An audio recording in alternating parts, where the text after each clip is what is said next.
நான் வந்து ஒரு 400 கிராம் அளவுக்கு ப்ரோக்கோலி எடுத்துருக்கிறேங்க. இதை வந்து சின்ன சின்ன பீஸாக கட் பண்ணிக்கிங்க.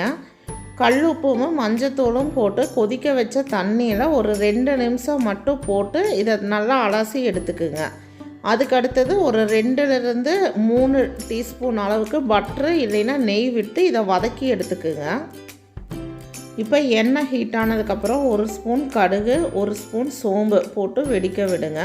கடுகு சோம்பு 2 பொரிஞ்சதுக்கப்புறம் 6 பல் பூண்டை இடித்து சேர்த்திக்கிங்க.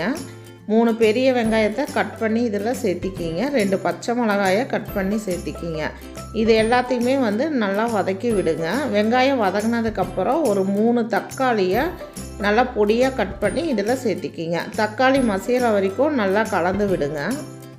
இப்போ இந்த தக்காளி கூட 1 டீஸ்பூன் தனியாத்தூள் 1 teaspoon Kashmir red chilli powder 1/2 teaspoon சீரகத்தூள் 1/2 டீஸ்பூன் மிளகுத்தூள் 1/2 டீஸ்பூன் வெறும் தனி மிளகாய்த்தூள் 1 டேபிள் ஸ்பூன் அளவுக்கு சிக்கன் மசாலா தூள் ஆட் பண்ணிக்கிங்க. இதெல்லாம் நல்லா பச்சை வாசனை போக நல்லா வதக்கி விடுங்க.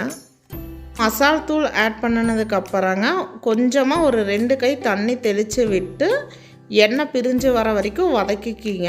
அதுக்கு அடுத்தது நம்ம பட்டர் விட்டு வதக்கி வச்சுருக்கிற ப்ரோக்கோலியை இதில் ஆட் பண்ணிக்கிங்க. ப்ரோக்கோலி வந்து பட்டர் இல்லைன்னா நெய் விட்டு நல்லா வதக்கி எடுத்துக்குங்க. ரொம்ப வதக்க வேண்டாம். லைட்டாக நீங்கள் அந்த ஹாட் வாட்டர்லேருந்து ரிமூவ் பண்ணி தண்ணி வடிகட்டி எடுத்து வதக்கிக்கிங்க. இப்போ இங்கே நான் வந்து ஒரு 200 கிராம் அளவுக்கு பன்னீரை சின்ன சின்ன க்யூப்பாக கட் பண்ணியிருக்கிறேங்க. அந்த கட் பண்ணி வச்சுருக்கிற பன்னீரை நீங்கள் ஆட் பண்ணிக்கிங்க இது கூட. இப்போ இதுக்கு தேவையான அளவு உப்பு ஆட் பண்ணிக்கிங்க. உப்பு ஆட் பண்ணதுக்கப்புறம் இதை வந்து மெதுவாக கலந்து விடுங்க. ப்ரோக்கோலி வந்து உடையாமல் பன்னீர் உடையாமல் மெதுவாக கலந்து விடுங்க. இப்போ இந்த மசால் கூட இது வந்து நல்லா கோட் ஆகிற மாதிரி நல்லா கலந்து விடுங்க.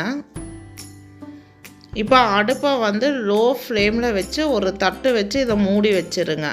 ஒரு 10 நிமிஷம் நல்லா லோ ஃப்ளேமில் வச்சுருங்க.